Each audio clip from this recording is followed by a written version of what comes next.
Well, Grant Shapps, thank you very much for joining us.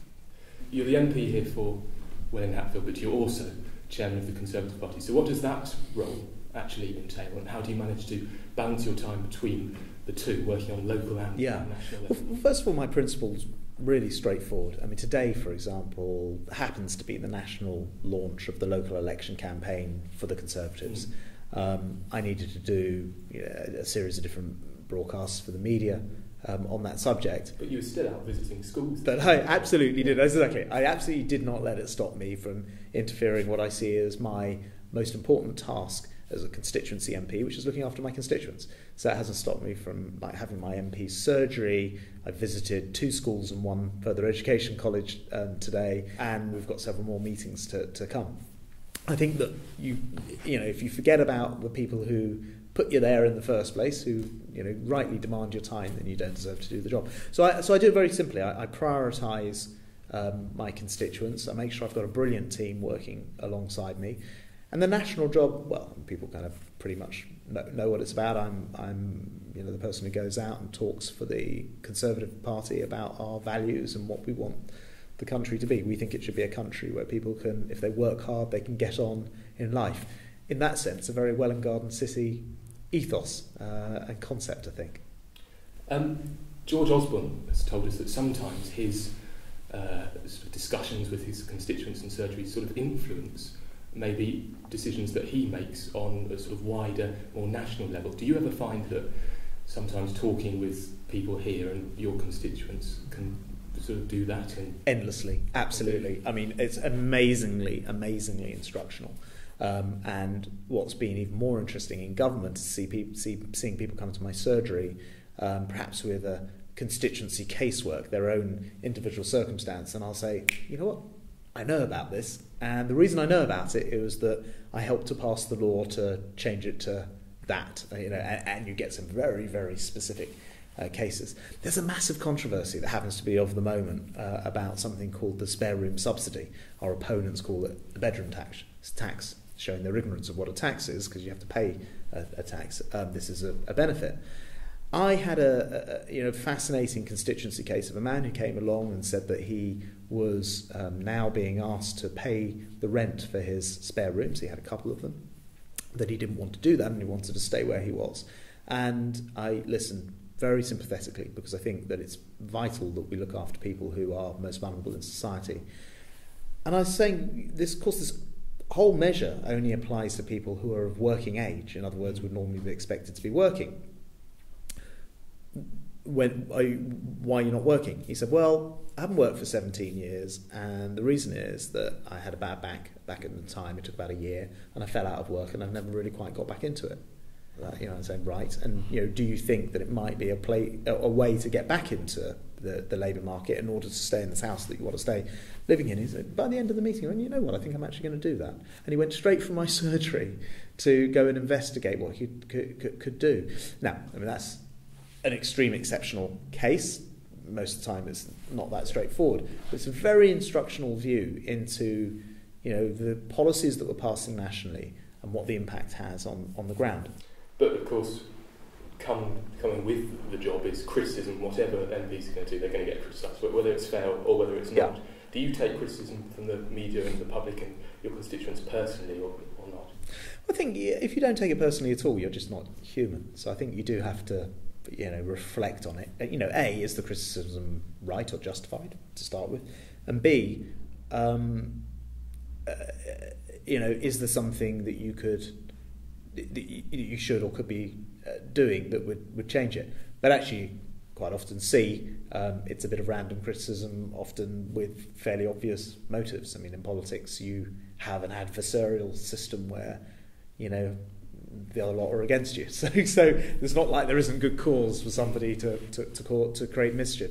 So I think you do have to have broad shoulders and reasonably thick skin to do the job. And whenever I'm tempted to get a bit annoyed about something, it's more tempting to go and do something useful with my time.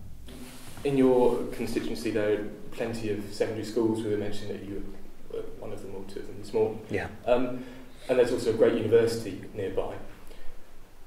Labour, though, they've said that if they get in, they can sort of take away this or get rid of this massive rise in tuition fees from universities. So surely your constituents, if they're students, they should vote for Labour.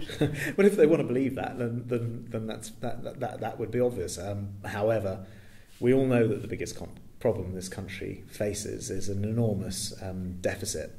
And we've cut a third of the deficit so far. There's still quite a long way to go. The idea that you can solve problems, the idea that you can solve a problem based on debt by spending and borrowing more money, I think, is a bit nonsensical. And most people, and particularly bright students from Welwyn Garden City, I think are pretty soon going to realise that actually the idea of spending money to solve a debt crisis isn't that wise.